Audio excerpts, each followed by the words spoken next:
Hi friends, welcome to sports academy. So RRB ALP அதுக்கான notification release ஆகி எல்லாருமே apply பண்ணிட்டு இருப்பீங்க. ஸோ இதுக்கு வந்து பார்த்தீங்கன்னா நம்ம ஸ்பார்ட்ஸ் அகாடமி சார்பாக தமிழில் வந்து இதுக்கான கோச்சிங் நம்ம வந்து கொடுக்குறோம். தமிழ்லேயும் வந்து இந்த ஆர்ஆர்பி ஏஎல்பி எக்ஸாம்ஸ் வந்து எழுதலாம். இதுக்குன்னு பார்த்தீங்கன்னா நம்ம வந்து ஒரு டெலகிராம் குரூப் ஒன்று ஓப்பன் பண்ணியிருக்கோம். அதில் வந்து ஃப்ரீயாக வந்து உங்களுக்கு குவிசஸ் இது எல்லாமே போட்டுட்ருக்கோம். ஸோ அதில் நீங்கள் ஜாயின் நினச்சிங்கன்னா அதுக்கான லிங்க் வந்து கீழே டிஸ்கிரிப்ஷன் பாக்ஸில் இருக்குது. அதை கிளிக் பண்ணி நீங்கள் ஜாயின் பண்ணிக்கலாம். ஸோ இந்த செஷனில் நம்ம என்ன பார்க்க போகிறோம் அப்படின்னா அனாலஜி, அதாவது ஒப்புமை அப்படின்ற டாபிக் வந்து ப்ரீவியஸ் இயர்ல என்னென்ன கொஸ்டின்ஸ்லாம் வந்து ஆர்ஆர்பி ஏஎல்பியில் கேட்டிருக்காங்க அப்படின்றத நம்ம இதில் பார்க்க போகிறோம். ஸோ அதுக்கு முன்னாடி நம்மளுடைய சேனலை நீங்கள் சப்ஸ்கிரைப் பண்ணலன்னா சப்ஸ்கிரைப் பண்ணிங்க அண்ட் பெல் பட்டனை கிளிக் பண்ணிங்க. ஸோ ஒப்புமை அப்படின்னா என்ன அப்படின்னு பார்த்துட்டு அந்த கொஸ்டின்ஸ் பார்ப்போம். ஓகேங்களா? இது என்ன அப்படின்னா சிமிலர் ரிலேஷனை கண்டுபிடிக்கிறது. ஓகேங்களா? ஸோ ஒரே மாதிரியான ஒத்த பண்புகளை நம்ம கண்டுபிடிக்கிறது தான் என்ன அப்படின்னா இந்த ஒப்புமை அல்லது அனாலஜி அப்படின்றது. ஓகேங்களா? ஸோ அது வந்து பார்த்தீங்கன்னா உங்களுக்கு டிஃப்ரெண்ட் சைஸஸ், ஓகேங்களா, அப்புறம் வந்து ஷேப்பு, அப்புறம் வந்து கலர், ஸோ இதை வச்சு இந்த மாதிரி அல்லது ரிலேஷன், ஏதோ ஒரு வகையான ரிலேஷன் இருக்கும். ஸோ அதை வச்சு நம்ம வந்து இதை ஆன்சர் பண்ணுற மாதிரி இருக்கும். ஃபார் எக்ஸாம்பிள் பார்த்தீங்கன்னா உங்களுக்கு இந்தியா புதுடெல்லி அப்படின்னு கொடுத்துட்டு ரஷ்யா அடுத்து என்ன வரும், இந்த மாதிரி தான் கொஸ்டின்ஸ் வந்து இருக்கும். ஓகேங்களா? இப்போ என்ன கொடுத்துருக்காங்க அப்படின்னா இந்தியாவுக்கும் புதுடெல்லிக்கும் என்ன ரிலேஷனோ அதே போல ரிலேஷன் தான் ரஷ்யாவுக்கும் அண்ட் அடுத்து வரக்கூடிய ஒரு வேர்டுக்கும் அப்படின்னு சொல்ல வராங்க. ஓகேங்களா? அப்ப அதுல என்ன வரும் அப்படின்றத நம்ம கண்டுபிடிக்கணும். ஓகேவா? அப்ப இதுல என்ன ரிலேஷன், இந்தியாவுக்கும் புதுடெல்லிக்கு என்ன ரிலேஷன் அப்படின்னு பாக்குறப்ப இந்தியாவோட தலைநகரம் தான் என்னது, புதுடெல்லி. ஓகேவா? அதே போல ரஷ்யா கொடுத்துருக்காங்க இல்லையா, அப்ப ரஷ்யாவோட தலைநகரம் என்ன அப்படின்னு பார்த்தோம்னா மாஸ்கோ. அப்ப அதுதான் ஆன்சர். ஓகேவா? ஸோ அப்போ கொடுத்துருக்கிற எக்ஸாம்பிள்ல உள்ள அந்த ரிலேஷனை கண்டுபிடிச்சிட்டு அண்ட் கேட்டிருக்க அந்த ரிலேஷனை நம்ம கண்டுபிடிக்கணும். ஓகேங்களா? ஸோ இதுதான். ஸோ கொஸ்டின்ஸ் எல்லாமே இது மாதிரி தான் இருக்கும். ரொம்ப ஈஸியானது.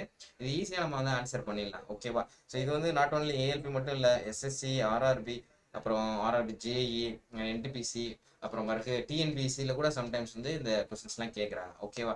இப்போ நம்ம ப்ரீவியஸ் இயர் கொஸ்டின்ஸ் நம்ம வந்து பார்ப்போம். ஓகேங்களா? மை அப்படின்னா பேனான்னு கொடுத்துருக்காங்க. இப்போ ரத்தம் அப்படின்னா அதுக்கு என்ன வரும் அப்படின்னு கேட்டிருக்காங்க. ஓகேங்களா? இப்போ இந்த ரிலேஷன் வந்து பார்த்தீங்கன்னா எப்பயுமே நம்ம பார்க்கும்போது சரியான ரிலேஷனை தான் நம்ம வந்து எடுக்கணும். ஓகேங்களா? இப்போ மை பேனா. ஓகேங்களா? அப்போ இதில் என்ன சொல்லியிருக்காங்க, மையும் கொடுத்துருக்காங்க பேனா கொடுத்துருக்காங்க. அப்படின்னு அர்த்தம் பேனாக்குள்ள என்ன இருக்கும், மை இருக்கும் அப்படின்றத நம்ம தெரிஞ்சுக்கணும். அப்போ ரத்தம் கொடுத்துருக்காங்க. அப்போ ரத்தம் எதுக்குள்ள இருக்கும் அப்படின்னு பார்க்கணும். ரத்தம் எதுக்குள்ள இருக்கும், நரம்புல இருக்கும். அதுதான் ஆன்சர். ஓகேங்களா?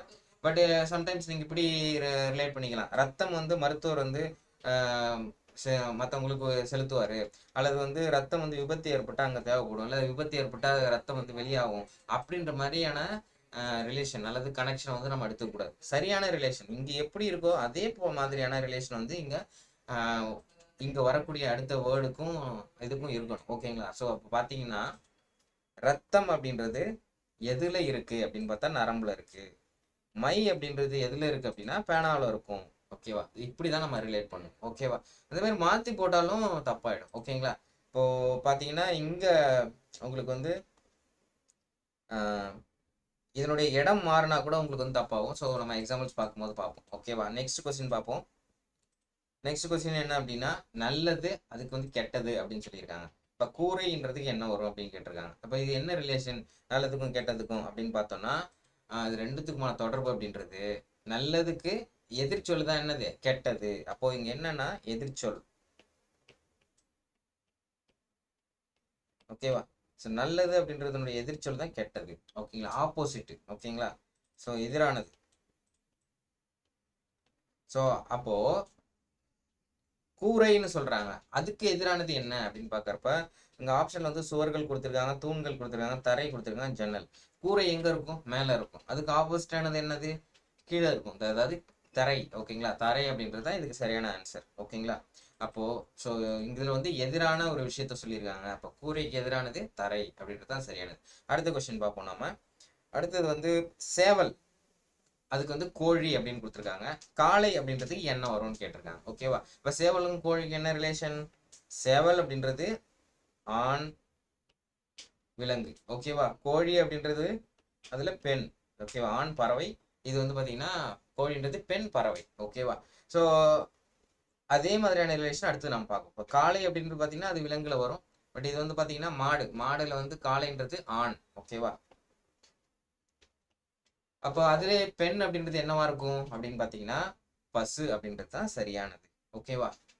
ஸோ இப்போ கீழே கொடுத்துருக்க எல்லாமே ஒரு வகையில் ரிலேட் ஆகிற மாதிரி இருக்கும். ஓகேங்களா?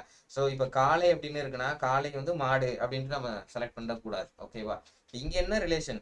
ஆண் அதுக்கு பெண்ணு கொடுத்துருக்காங்க. ஓகேவா? அதே போல தான் இங்கேயுமே காளை ஆண் எடுக்கிறப்ப அதுக்கு அதனுடைய பெண் என்ன அப்படின்னு பார்த்தோன்னா பசு. ஓகேவா? ஸோ அப்போ பசுன்றது தான் சரியானது. ஓகேவா? ஸோ அடுத்த கொஸ்டின் போகலாம். ஸோ இந்த கொஸ்டின் பார்த்தீங்க அப்படின்னா வெப்பமானி அப்படின்னா வெப்பநிலை அப்படின்னு கொடுத்துருக்காங்க. ஸ்பைக்போ மானோமீட்டருக்கு என்ன வரும் அப்படின்னு கேட்டிருக்காங்க. ஸோ வெப்பநிலையை வந்து நம்ம வந்து கணக்கிடணும் அப்படின்னா வெப்பமானியை பயன்படுத்தும், தெர்மாமீட்டர் வந்து பயன்படுத்தும். ஓகேவா? அப்போ ஸ்பைக்மோ மானோமீட்டர் அப்படின்றது எதை கணக்கிடறதுக்கு பயன்படுத்தும் அப்படின்றது தான் அங்கே கொஸ்டினாக இருக்கு. ஓகேவா? அப்போ இதில் என்ன அப்படின்னு பார்த்தீங்கன்னா ரத்த அழுத்தம் அப்படின்றது தான் சரியானது. ஸ்பைக்மோ மானோமீட்டர் வந்து ரத்த அழுத்தத்தை கணக்கிடுறதுக்கு பயன்படுது. ஓகேவா? ஸோ அப்போ என்ன ரிலேஷன் கொடுத்துருக்காங்களோ அதை வச்சு நம்ம கண்டுபிடிக்கிறோம். அதே ரிலேஷனை அடுத்ததுக்கு நம்ம பார்க்குறோம். ஓகேவா? ஸோ அப்போ இந்த மாதிரிலாம் இருக்கப்ப இது வந்து ஜென்ரலான ஜிஎஸ்லாம் நாலேஜ் இருந்ததுன்னா உங்களுக்கு வந்து இதெல்லாம் ஈஸியாக கண்டுபிடிச்சிடும். ஃபர்ஸ்ட் ஸ்பைக் மோனோமீட்டர்னா அது எதுக்கு அப்படின்றது நமக்கு தெரியணும். ஓகேங்களா? ஸோ நெக்ஸ்ட் வந்து எழுத்தர் அப்படின்னா அலுவலகம் அப்படின்னு கொடுத்துருக்காங்க. அப்போ பேராசிரியர் அப்படின்னா என்ன வரும் அப்படின்னு கேட்டிருக்காங்க. ஓகேவா? இப்போ இங்கே எழுத்தருக்கும் அலுவலகத்துக்கும் என்ன தொடர்பு அப்படின்னு பார்த்தோன்னா தொடர்பு வந்து எழுத்தர் வேலை செய்யக்கூடிய இடம் தான் அலுவலகம். அப்போ பேராசிரியர் வேலை செய்யக்கூடிய இடம் எது அப்படின்னு பார்ப்போம். ஓகேங்களா? பேராசிரியர் வேலை செய்யக்கூடிய இடம் எது? கல்லூரியில் தான் பேராசிரியர் வேலை செய்வாங்க. ஓகேங்களா? இப்போ ஆசிரியர்னா பள்ளியில் வேலை செய்வாங்க.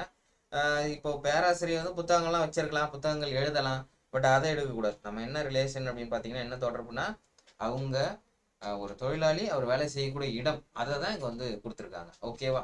அப்போ ஆன்சர் வந்து பேராசிரியர் கல்லூரியில் வேலை செய்வார். ஓகேங்களா?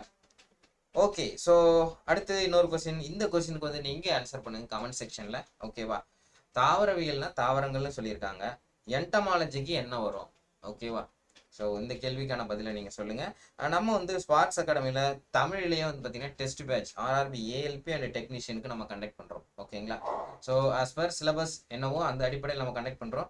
கிட்டத்தட்ட நமக்கு வந்து பார்த்தீங்கன்னா கணக்கில் வந்து கணிதம் அதில் வந்து ஒரு 25 டாபிக் வைஸ் டெஸ்ட்டு, ரீசனிங்கில் ஒரு 15 டாபிக் வைஸ் டெஸ்ட்டு, அண்ட் சயின்ஸில் வந்து ஒரு 23 டாபிக் வைஸ் டெஸ்ட்டு, ஜென்ரல் அவேர்னஸில் 28 டாபிக் வைஸ் டெஸ்ட்டு இதெல்லாம் கண்டக்ட் பண்ணுறோம். ப்ளஸ் செக்ஷன் வைஸ் டெஸ்ட் இப்போது கணிதம், அப்புறம் ரீசனிங், அதுக்கப்புறம் வந்து அறிவியல், அப்புறம் பொது அறிவு. ஸோ அதுலேருந்து பார்த்தீங்கன்னா 40 டெஸ்டஸ் கண்டக்ட் பண்ணுறோம். ஃபுல் மார்க் டெஸ்ட் வந்து பார்த்தீங்கன்னா ஃபுல் டெஸ்ட் வந்து 10. டோட்டலாக பார்த்தீங்க அப்படின்னா உங்களுக்கு 6000த்துக்கு மேற்பட்ட வினாக்கள் வந்து இதில் நம்ம கொடுக்குறோம். ஓகேங்களா? ஸோ உங்களுக்கு எக்ஸாம் எழுதும் போது பார்த்தீங்கன்னா தமிழ் அண்ட் இங்கிலீஷ் ரெண்டுத்துலையுமே வந்து கொஸ்டின்ஸ் இருக்கும். ஓகேவா? இதில் நீங்கள் ஜாயின் பண்ண நினச்சிங்கன்னா அகாடமி நம்பருக்கு நீங்கள் கான்டாக்ட் பண்ணலாம். ஓகேங்களா? கால் பண்ணுங்கள் இல்லைனா வாட்ஸ்அப் பண்ணுங்கள். So thank you for joining this session. Thank you all.